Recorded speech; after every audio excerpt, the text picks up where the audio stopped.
তিন ব্যক্তির বাড়িতে কখনো দাওয়াতে যাবেন না। এরা যদি আপনাকে হাতে পায়ে ধরেও আপনাকে দাওয়াতে যেতে বলে, আপনি কখনো তাদের দাওয়াত গ্রহণ করবেন না। যদিও নবী করিম সাল্লাল্লাহু আলাইহি ওয়াসাল্লাম বলেছেন, হাক্কুল মুসলিমি আলাল মুসলিমি সিত্তুন, একজন মুসলমানের উপরে আরেকজন মুসলমানের হক রয়েছে 6টি। তন্মধ্যে বিশ্বনবী সাল্লাল্লাহু আলাইহি ওয়াসাল্লাম অন্যতম একটি হকের কথা বলেছেন, তোমার কোন মুসলমান ভাই যদি তোমাকে দাওয়াতে যেতে বলে, অবশ্যই তুমি তার দাওয়াত গ্রহণ করতে হবে, অন্যথায় তুমি গুনাহগার হবে। তারপরে নবী করিম সাল্লাল্লাহু আলাইহি ওয়াসাল্লাম বলেছেন, কিছু ব্যক্তি আছে এদের দাওয়াতে কখনো যাওয়া যাবে না, কিন্তু কিছু ব্যক্তি আছে এদের দাওয়াত আপনি কখনো গ্রহণ করবেন না।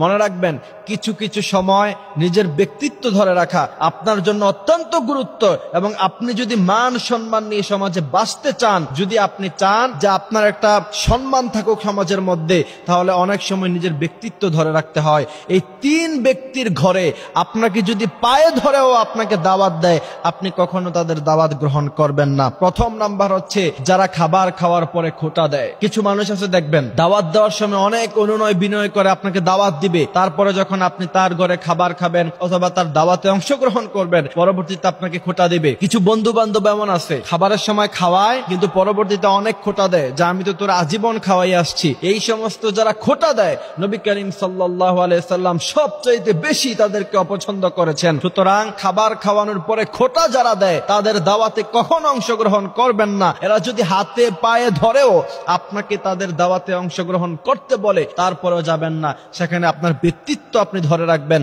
আর না হলে মনে রাখবেন, যাদের খোঁটা দেওয়ার অভ্যাস আছে, এরা আজকে না হয় কালকে অবশ্যই মানুষের সমাগমের সামনে আপনাকে যেই কোনো সময় লজ্জা অথবা শরম দিয়ে দিতে পারে। দ্বিতীয় নাম্বার হচ্ছে, বিশ্বনবী সাল্লাল্লাহু আলাইহি সাল্লাম স্পষ্টভাবে হাদিস শরীফের মধ্যে নিষেধ করেছেন যে তার দাওয়াতে কখনো যেন কোনো উম্মত না যায়, মুহাম্মদ সাল্লাল্লাহু আলাইহি সাল্লামের কোন উম্মত যেন তাদের দাওয়াত গ্রহণ না করে যাদের ইনকাম হারাম। আপনি মনে রাখবেন, হারাম ইনকাম যাদের আছে, এদের কলবে কোনো নূর থাকে না, তাদের হৃদয়টা বড় শক্ত থাকে, হৃদয়টা প্রাসান থাকে। এরা সাধারণত এদের মন গলে না, এদের মন সাধারণত নরম হয় না। সুতরাং আপনি সম্পূর্ণ হালাল ইনকাম থেকে আপনি খাবার খান, হালাল ইনকামে আপনি চলাফেরা করেন, কিন্তু এমন একজন মানুষ আপনাকে দাওয়াত দিয়েছে যার টোটালি ইনকাম হারাম, যদি আপনি ওই ব্যক্তির হারাম টাকা থেকে দাওয়াত গ্রহণ করেন, আর সে যদি হারাম টাকা থেকে আপনাকে খাবার খাওয়ায়, তাহলে আপনার হৃদয়ে যে নূর আছে, সে নূর আল্লাহ সুবহানাহু ওয়া তাআলা উঠিয়ে নিবে। তখন ইবাদতে মজা পাবেন না, কোরআন তেলাওয়াতে মজা পাবেন না,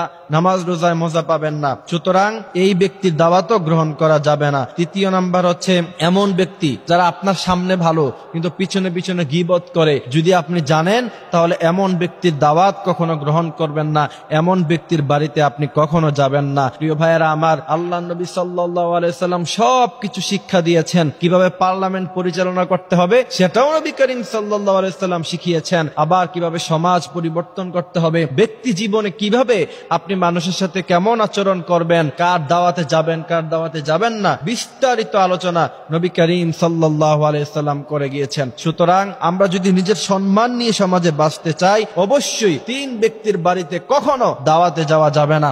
যদিও তারা আপনাকে অনেক রিকোয়েস্ট করে, তাদেরকে বলবেন যে আমি আপনার বাসায় যেতে পারবো না, আমার নিজস্ব কাজ আছে।